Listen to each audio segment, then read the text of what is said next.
பர்திமேயு சுவிசேஷ ஊழியங்கள் வழங்கும் நற்செய்தி நேரம். தேவ செய்தி பாஸ்டர் ஆர். அகஸ்டின். இந்த நாளில் உங்களோடு நான் பேசி வருகிறேன். அந்தரங்கத்திலே எவைகளெல்லாம் வைக்கக்கூடாதுன்னு பல காரியத்தை சொன்னேன். இன்னொரு காரியம் இருக்குது. யோபு 13:10 உங்களுடைய வேதத்தில் எடுத்துக்கொள்ளுங்க. அந்தரங்கத்திலே முகதாட்சணியம் செய்கிறது.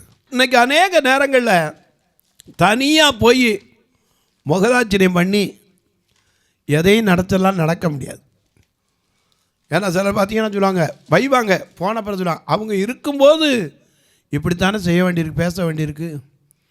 நீங்கள் ஒன்றும் தப்பாக நினச்சிக்க, சும்மா அவங்க இருக்காங்கங்கிறக்கா பேசினேன். இந்த முகதாட்சணியம் ஒரு நாள் இருக்கக்கூடாது. அந்தரங்கத்தில் முகதாட்சணியம், அந்தரங்க பாவங்கள், அநேக காரியத்தை குறித்து சொன்னேன். எவைகளை அந்தரங்கத்தில் வைக்கக்கூடாது அதையும் சொல்லணும். உங்கள் வேதத்தை தயவு செய்து எங்கே இருந்தாலும் சரி தேடி எடுத்து 44ஆம் சங்கீதம் 21வது வசனத்தை எல்லாரும் திருப்புறீங்களா? 44ஆம் சங்கீதம் 21ஆம் வசனம்.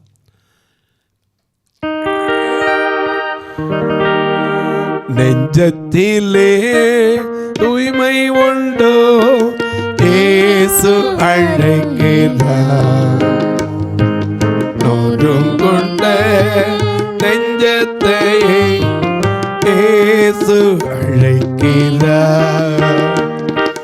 நெஞ்சத்திலே தூய்மை உண்டோ, இயேசு அழைக்கிறார். நோரும் கொண்ட நெஞ்சத்தை இயேசு அழைக்கிறார்.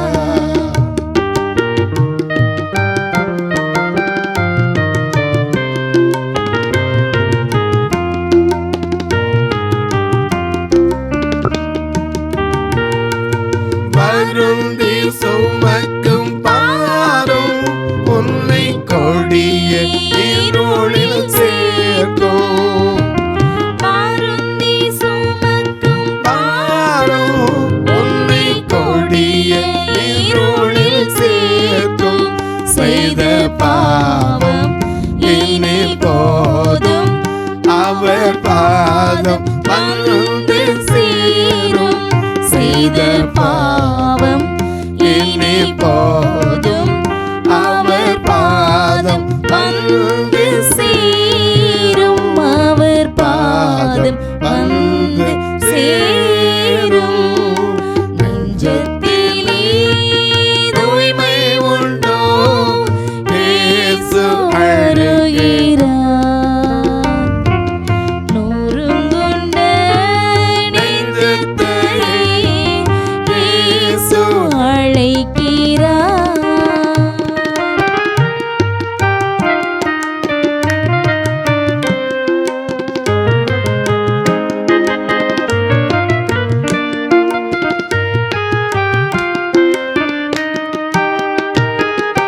குருதி சிந்தும் நெஞ்சம் உம்மை கூர்ந்து நோக்கும் கண்கள்.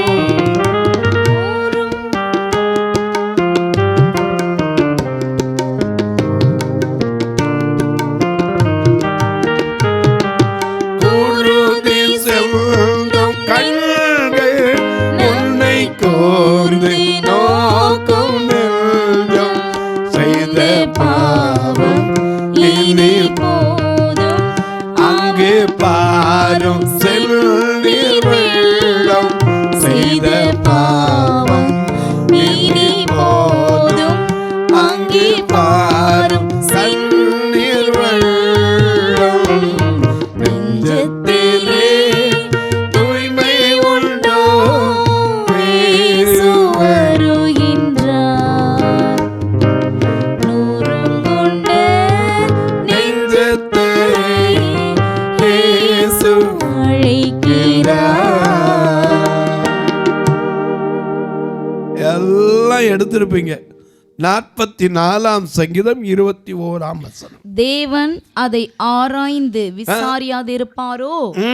இருதயத்தின் அந்தரங்கங்களை அவர் அறிந்திருக்கிறார். எதை ஆராய்ந்து விசாரிப்பாரா தெரியுமா? முதல் வசனத்தை 43 வாசிங்க, 20 வாசிங்க. சங்கீதம் 44. எங்கள் தேவனுடைய நாமத்தை மறந்து. ஹலோ, நல்லா கவனிங்க.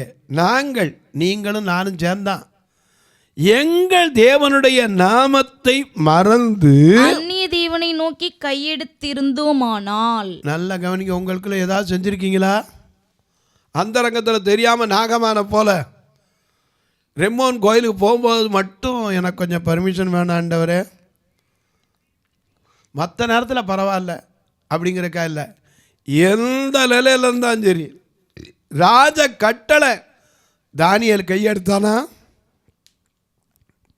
ராஜாவின் கட்டளை எப்படி இருக்கு? பொச்சலை நிப்பாட்டிருக்க எல்லாரும் கீழே என்ன செய்யணும்? பணிந்து விழணும். அப்படி விழாதவன் எதில் போடப்படுவான்? தீச்சுளையில் போடப்படுவான்னு சொல்லிருந்துச்சு. ஆனால் அதுக்காக அசைஞ்சாங்களா? அவங்க என்ன சொன்னாங்க?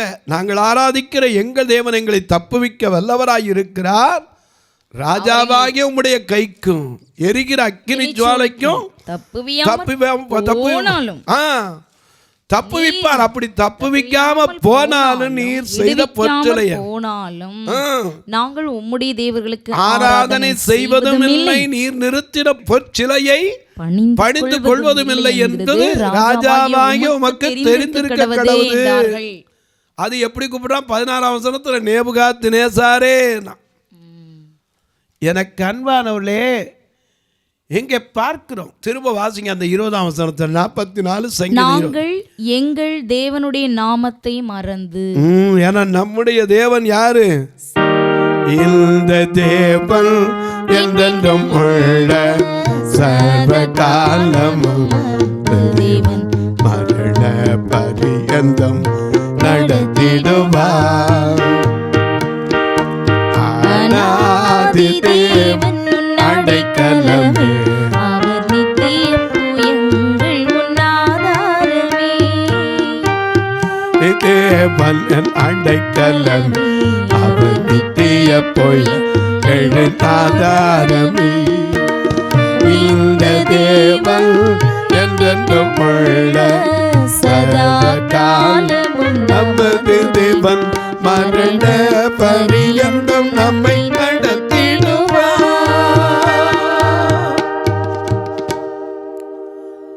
அநாதி தேவன். இந்த தேவன் என்றென்றும் உள்ள சதா நம்முடைய தேவன், மரண பரியந்தம் நம்மை 33:20 அநாதி தேவன் உனக்கு அடைக்க. ஆமா, அவர் நித்திய புயங்களே உனக்கு ஆதாரம். ஆமா. எனக்கு அன்பானவர்களே, அநேக நேரங்களில் நாம தேவன் யார்? நம்மை உண்டாக்கினவர். அவர் யார்? ஜீவனை தந்தவர், தயவு பாராட்டினவர், பராமரித்து காப்பாற்றினவர். அவரை விட்டுட்டு அந்தரங்கமாக போய் செஞ்சால் வெளிப்படுத்தினா என்ன ஆகும் தெரியுமா? வாசிங்க. ஏன்னா நாங்கள் எங்கள் தேவனை தவிர, வாசிங்க அந்த 20 வசனத்தை திரும்ப வாசிங்க. நாங்கள் எங்கள் தேவனுடைய நாமத்தை மறந்து அந்நிய தேவனை நோக்கி கையெடுத்திருந்தோமானால் தேவன் அதை ஆராய்ந்து விசாரியாதிருப்பாரோ? அந்த ரங்கத்தில் சிலர் இப்படித்தான் ஆண்டவர் அறிஞ்சப்பறம் அங்கங்கே ஓடிடுறோம். யாராவது ஒரு காய்ச்சல் வந்துச்சு உடனே லேசாக சொல்லிடுவாங்க, மந்திரிச்சாத்தான் தீரும், உடனே என்ன சொல்லுது? ஓடிடுவாங்க. ஆமாம், அப்படி போகாதீங்க. ஏன்னா அவர் யாரு? அவர் சகலத்தையும் செய்ய வல்லவே, ஏன்னா அவர் குணமாக்குவார், பரிகாரி. ஆமென். அநேக நேரம் பச்சமுடன் ரட்சை செய்யும் உபகாரி, பெரும் பாவ பிணிகள் பரிகாரி. பச்சமுடன் ரட்சை செய்யும் உபகாரி, பாவ பிணிகள் நீக்கும் பரிகாரி. இயேசுவின் நாமமே திருநாமம், முழு இருதயத்தால் தொழுவோம் நாமம். இயேசுவின் நாமமே திருநாமம், முழு இருதயத்தால் தொழுவோம் நாமம். உத்தம மகிமை பிரசித்த நாமம், இது சத்திய விதயம் மற்ற நாமம். உத்தம மகிமை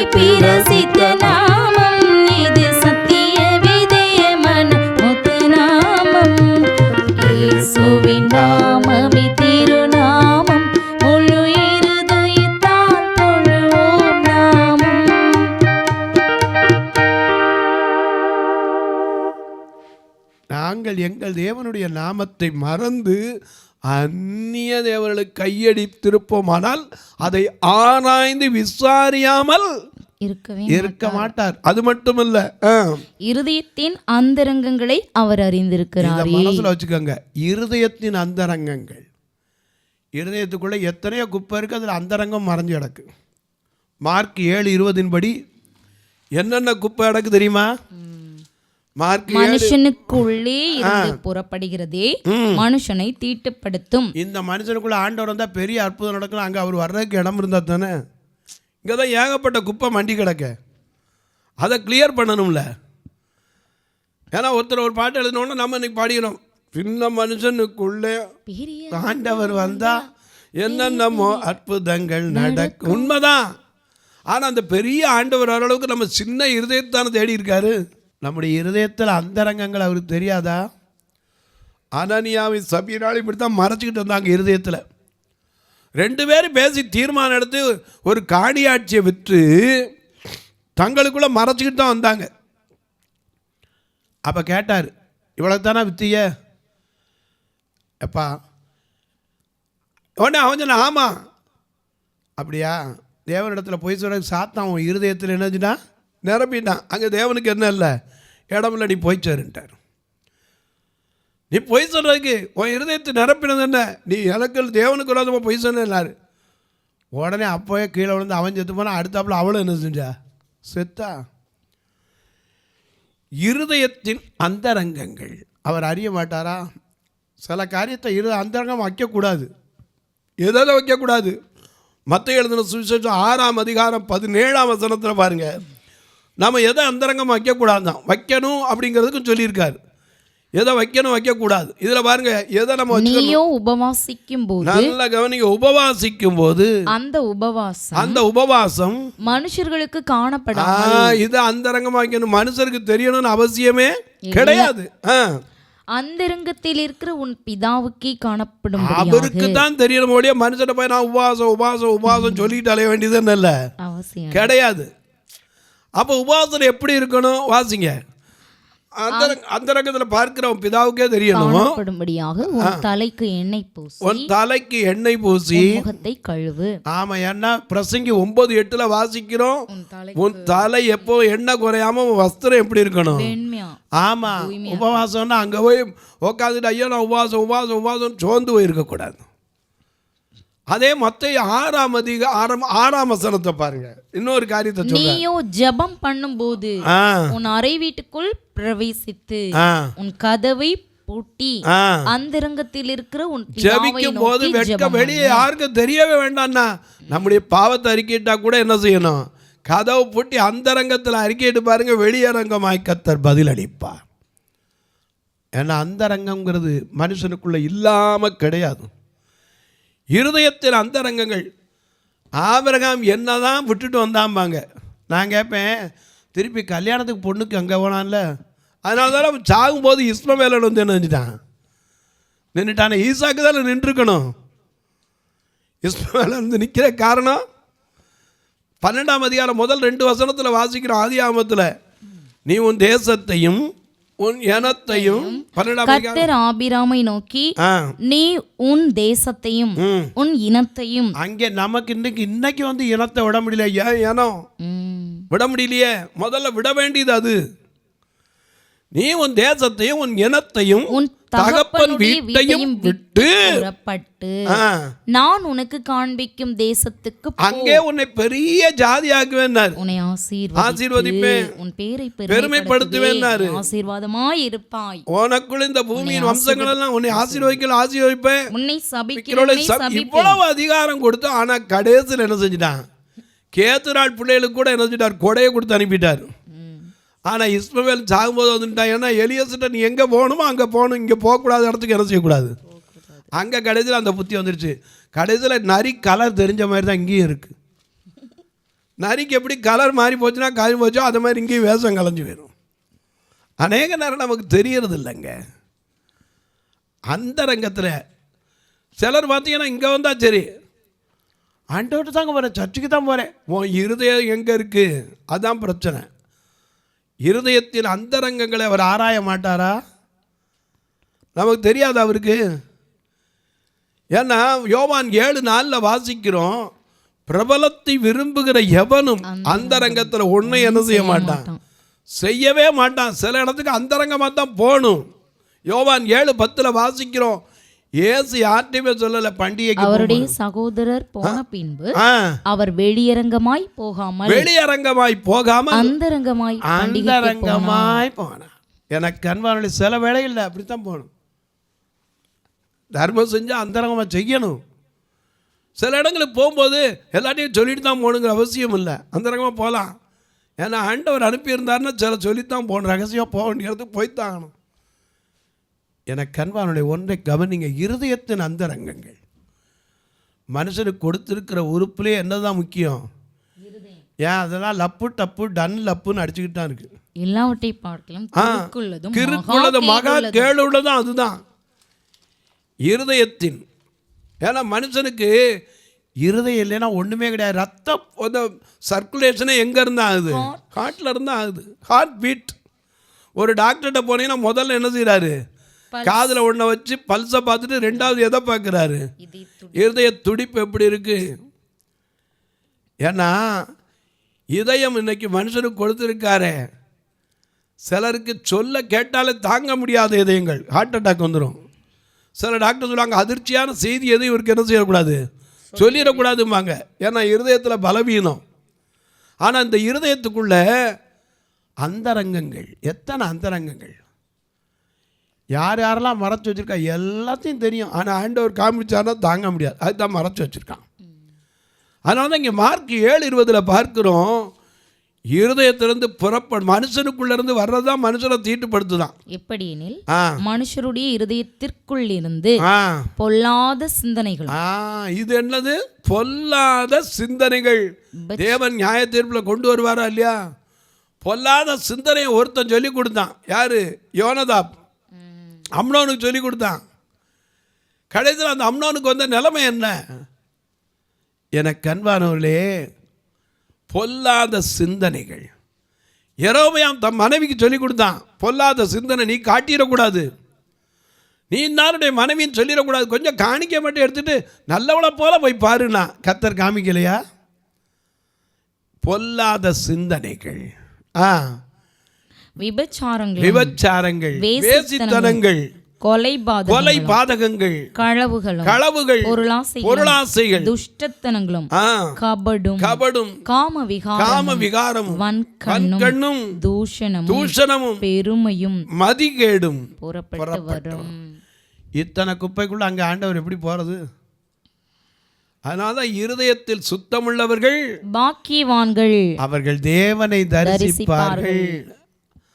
யோசேப்புக்கு தரிசனமானார். 12 பிள்ளையில் 1. ஆண்டவருடைய பார்வையில் 12:1 தான். புதிய ஏற்பாட்டில் 12 சீசனில் ஒருத்தன் போயிட்டான், யூதாஸ் காரியத்து. அங்கே 12:1, 11 மோசம், 1 தான் நல்லது. யோசேப் பண்ணு தான் என்னது? கனி தரும் செடி. மீதி 1 பாம்பு, 1 ஓநாயி, 1 கழுதை, எல்லாம் இருந்துச்சு. ஆனால் இங்கே பார்த்தீங்கன்னா சரி ஒவ்வொருத்தரும் 1, ஆனால் ஒருத்தர் மறுதளிக்கிறோம், ஒருத்தர் இருக்கான். ஆனால் ஒருத்தனை மறு தான் காணாமல் போச்சு. 12:1. எனக்கு அன்பானுடைய நம்முடைய இருதயத்தில் இன்னைக்கு அநேகர் சொல்கிறோம் அடப்பு வருதுங்கிறோம், ஆஞ்சியோ பண்ணணுங்கிறோம். ஆஞ்சியோ பண்ணுறதுக்கு முன்னாடி அடப்புக்கு காரணம் என்னன்னு கொஞ்சம் பாருங்கள். இருதயத்தை சுத்தமாக வச்சுருக்கோமா? கர்த்தர் இருதயத்தின் நினைவுகளை என்ன செய்வார்? தூரத்தில் இருந்து அறிகிறார். நாம பாடுறோம், என் இதயம் யாருக்கு தெரியும், என் வேதனை யாருக்கு புரியும், தனிமை என் சோர்வுகள் யார் என்னை தேற்றுவார், யார் என்னை தேற்றுவார், என் இதயம் யாருக்கு தெரியும், என் வேதனை யாருக்கு புரியும், என் தனிமை என் சோர்வுகள் யார் என்னை தேற்றுவார், யார் என்னை தேற்றுவார்.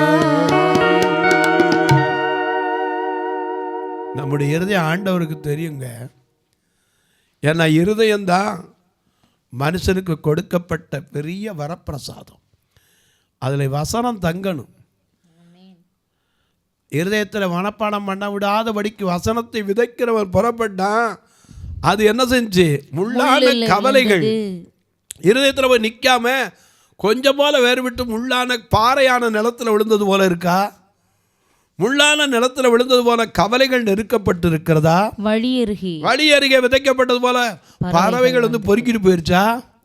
அல்லது நல்ல நிலத்தில் விழுந்தது போல 1, 10, 60, 100 பலன் தந்திருக்கா?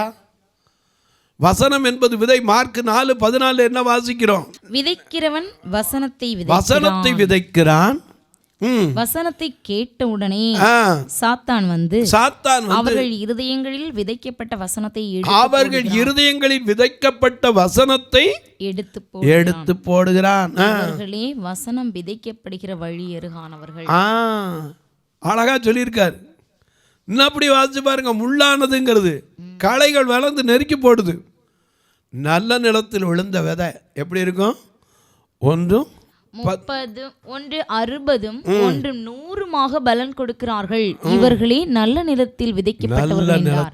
இன்னைக்கு நான் விதைக்கிறேன், எவ்வளோ பேருக்கு விதைக்கிறோம். சில இதில் நல்ல நிலத்தில் விழுகத்தான் செய்யுது. வழி அருகேயும் சில விழுந்த மாதிரி போயிடுது. உங்கள் இருதயத்தில் இந்த வசனத்துக்கு இடம் கொடுங்க. ஏன்னா வேதம் சொல்லுது எப்படி பொழியுமா? உபாகமம் 32 வாசிக்கிறோம் 2ஆம் வசனத்தில், புல்லின் மேல் பனித்துளி இறங்குவது போல என்னுடைய வசனம் என்ன செய்யும்? அது இறங்குங்கிறார். ஏசாயா 55:10-11 மாரியும் உறைந்த மழையும் வானத்தில் இருந்து இறங்கி பூமியை நனைத்து அதன்படி அப்படியே விளை கிளம்பி விதைக்கிறவனுக்கு விதையும் புசிக்கிறவனுக்கு ஆகாரத்தையும் கொடுக்குது. எப்படியோ அது போல என் வாயிலிருந்து புறப்படுகிற வசனமும் இருக்கும். அது வெறுமையா என்னிடத்திற்கு திரும்பாமல் அது நான் விரும்பின காரியம் வாய்க்கும்படி செய்யும். ஆமென். தொலைக்காட்சியில் பார்க்கிற என் அன்பு மக்களே, இந்த இருதயத்தை அடிக்கடி ஆஞ்சியோ பண்ணி பாருங்க. ஏன்னா நிறைய பேருக்கு இப்போ அதுதான் வந்துடுது, ஹார்ட் அட்டாக். ஏன் அட்டாக் வருது? அங்கே மூச்சு விடக்கூட இடம் உருப்படியாக இல்லை, அதுதான் பிரச்சனை. இதயம் ஃப்ரீயாக இருந்தால் தானே. ஒன்று போகிறதுக்கு முன்னாடியே இன்னொன்று குடி வந்துடுது. அப்புறம் எப்படி இருக்கும்? மத்தேயு சுவிசேஷத்தில் வாசிக்கிறோம், ஒருத்தனுக்குள்ளே ஒரு பிசாசு போச்சு. அது பெருக்கி ஜோடிக்கப்பட்டு காலியாக இருக்கிறத கண்டு இப்போ தண்ணிலும் வெள்ள 7 கூட்டிகிட்டு வந்து என்ன செஞ்சு குடியேறிச்சான். தொலைக்காட்சியில் கேட்கிறவர்களே, நம்முடைய இருதயத்தின் அந்தரங்கங்கள் எல்லாருக்கும் தெரியும். ஆண்டவருக்கு தெரியும். மற்றவங்களுக்கு நாம் மறைக்கலாம், ஆண்டவருக்கு தெரியும். நீங்களும் உங்கள் அந்தரங்கத்தை ஆண்டவர் வெளிப்படுத்தினா என்ன ஆகும்? தொலைக்காட்சியில் பார்க்கிற என் அன்பு மக்களே, இந்த நிகழ்ச்சி நாள்தோறும் பார்க்குறீங்க, கேட்குறீங்க, பரவசம் அடைகிறீங்க. ரொம்ப நல்லது. ஒரு வார்த்தை ஜெபம் பண்ணுறீங்களா? இந்த ஊழியத்திற்கான தேவைகள் சந்திக்கப்படும். தினந்தோறும் இந்த தொலைக்காட்சி நிகழ்ச்சிகள் தடையில்லாமல் வரணும். ஒரு நாளைக்கு 5000, 30 நாள் நீங்களே கணக்கு போட்டு பாருங்கள். எங்களுக்கு 2 ஆலயத்துலேயும் கண்ணு அவங்க வந்து பார்க்கலாம். நீங்கள் இவங்களை ஒரு நாள் கூட நான் சாப்பிடாமல் சும்மா அனுப்புறதில்ல. மதுரையெல்லாம் ஒரு குடும்பத்துக்கு 4 கிலோ அரிசியை கொடுத்து அனுப்போம். எப்படி முடியுது? இப்படித்தான் பிரசங்கம் பண்ணி ஏதாவது ஒரு வகையில் இவங்களும் ரட்சிக்கப்படட்டும். பார்வையற்றோருக்கு என்ன இருக்குதுன்னு நினைக்கிறீங்க? ஒருத்தர் 4 பவுன் நகை வச்சுருந்தா கூட கொண்டு போய் அடை வைக்க கூட பேங்கில் கடன் கொடுக்க மாட்டாங்க. பார்வையற்றோருக்கு எல்லாம் செய்கிறோம் சொல்லுவாங்க. என்ன செய்கிறாங்கன்னு விசாரித்து பாருங்கள். ஒரு வங்கியில் கொண்டு போய் ஒரு நகையை அடை வைக்க கேட்டு பாருங்கள், உங்கள் நகை தான் கூட அதை எப்படி வைக்க முடியுன்றாங்க. இப்படிப்பட்ட ஏழை மக்களுக்கு உதவி செய்ய கர்த்தர் உங்களை ஏவினால் நீங்களும் செய்யலாம். வந்து பாருங்கள். ஒருவேளை உணவு கொடுக்க உதவலாம், உடை கொடுக்க உதவலாம், ஊன்றுகோல் கொடுக்க உதவலாம், ஒரு கட்டுமான பணிக்கு உதவலாம், ஒரு பார்வையற்றோர் மரித்த ஃபியூனரல் காரியத்துக்கு உதவலாம், பார்வையற்றோருக்கு பிறந்த பிள்ளைகளுக்கு கல்விக்கு உதவலாம். ஏன் ஒரு வருஷத்துக்கு ஒருக்கா 2 கண்ணு தெரியாதவங்களுக்கு திருமணம் வைப்போம், அந்த திருமணங்களுக்கு உதவலாம். எப்படி பிரதர் உதவ? இதில் 2 நம்பர் டிஸ்பிளேயில் வந்துக்கிட்டே இருக்கும். அதில் ஜிபே உண்டு, ஃபோன்பே உண்டு. அது மட்டுமல்ல, உங்கள் ஜபக்காரி எது இருந்தாலும் காலை 10லேருந்து 5 மணிக்குள்ளே தாராளமாக சொல்லலாம். எனக்கு அன்பார்களே, நானும் ஜெபிப்பதற்கு எங்கேயாவது ப்ரோக்ராமில் இல்லைன்னா கண்டிப்பாக உங்களுக்கு எடுத்து வைப்பேன். ஒருவேளை எமர்ஜென்சி பிரதர், டெலிவரிக்கு ராத்திரி நேரத்தில் போய்கிட்டு இருக்கோம், தாராளமாக உங்களுக்கு நம்பிக்கை இருக்குன்னா ஜெபம் பண்ணுங்க. கண்டிப்பாக ஆண்டவர் சுகப்பிரசவத்தை தரட்டும். எனக்கு அன்பானவர்களே, அது மட்டும் இல்லை, சிலருக்கு சொல்லலாம், ஐயா நாங்கள் கொடுக்கலாம், எங்களுக்கு சில சிக்கல்கள் இருக்க, கணக்கு வைக்கணும் அப்படின்னா என்கிட்ட கேளுங்க, அதுக்கு தக்க ஒரு அக்கௌண்ட் இருக்குது, அது தர்றேன், நீங்களும் தொடர்பு கொள்ளலாம். இப்போது உங்களுக்காக ஜெபிக்கட்டுமா? நல்ல பிதாவே, நன்றியோடு துதிக்கிறோம் சுவாமி. இந்த அருமையான நாளிலே அந்தரங்கம் வெளியரங்கம், நன்மை தீமை, நற்கிரியை துர்க்கிரியை எல்லாவற்றிலும் தேவன் நியாயத்தில் கொண்டு வருவார் என்பதை நாங்கள் அறிந்து செயல்பட எங்களை தகுதிப்படுத்தும். இந்த ஊழியத்தை தாங்குகிற, ஜெபிக்கிற, கொடுக்கிற எல்லா மக்களையும் ஆசீர்வதியும். பிறந்த நாள், திருமண நாளை நினைவு கூறுகிறவர்களுக்காய் ஜெபிக்கிறேன். தேர்வு எழுத ஆயத்தப்பட்டு கொண்டிருக்கிற பிள்ளைகளுக்காய் ஜெபிக்கிறேன். நோயின் கொடுமையினால் படுத்த படுக்கையில் கண்ணீர் வடிக்கிற மக்களுக்காய் ஜெபிக்கிறேன். வயது முதிர்ந்தோருக்காய் ஜெபிக்கிறேன். வாலிப தங்கையருக்காய் ஜெபிக்கிறேன். திருமணமாகாத என் அன்பு பிள்ளைகளுக்காய் ஜெபிக்கிறேன். சுகர்னால, ப்ரெஷர்னால, ஹை ப்ரெஷர்னால, லோ ப்ரெஷர்னால, லோ சுகர்னால, ஹை சுகர்னால, இருதயத்தில் அடைப்பினாலே அவதிப்படுகிற ஒவ்வொரு மக்களுக்காய் ஜெபிக்கிறேன். ஒவ்வொருவருடைய சரீரத்தில் இருக்கிற பலவீனங்களும் மாற கர்த்தர் உதவி செய்யும். இந்த ஊழியத்தை தாங்குகிற, ஜெபிக்கிற, கொடுக்கிற எல்லா மக்களையும் ஆசீர்வதியும். பிறந்த நாள், திருமண நாளை நினைவு கூறுகிற மக்களுக்காய் ஜெபிக்கிறேன். தங்களுக்கு அன்பான இழந்து தவிக்கிற ஆறுதலற்ற மக்களுக்காய் ஜெபிக்கிறேன். பிரசவ காலத்தில் இருக்கிற அன்பு சகோதரிகளுக்காய் ஜெபிக்கிறேன். படித்து வேலை இல்லாமல் இருக்கிற என் அன்பு பிள்ளைகளுக்காய் ஜெபிக்கிறேன். ஒவ்வொருவருடைய மன விருப்பங்களை கர்த்தர் நிறைவேற்றி ஆசீர்வதி. வானத்திற்கும் பூமிக்கும் சகல அதிகாரம் கொண்ட இயேசு கிறிஸ்துவின் ஈடு இணையற்ற வல்லமையுள்ள நாமத்தில் ஜெபிக்கிறேன் நல்ல பிதாவே, ஆமென். சபை ஆராதனை ஞாயிறு காலை 10 மணி முதல் 12 மணி வரை.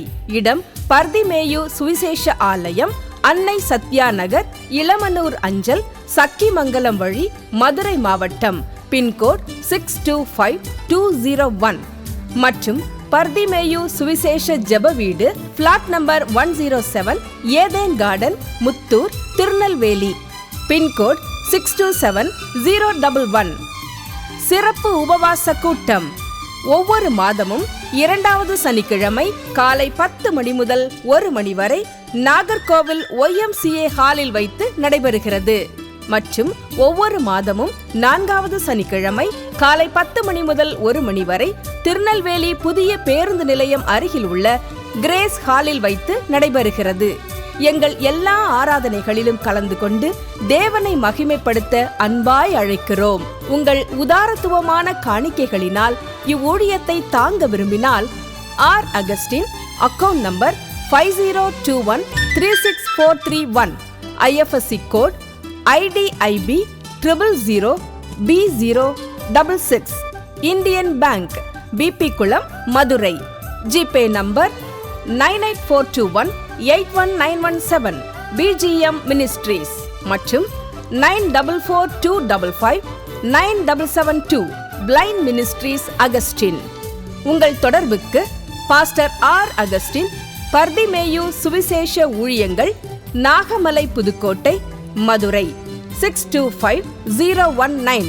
தொலைபேசி எண்கள் 9842181917 மற்றும் 9442559772. கர்த்தர் தாமே உங்களை ஆசீர்வதிப்பாராக.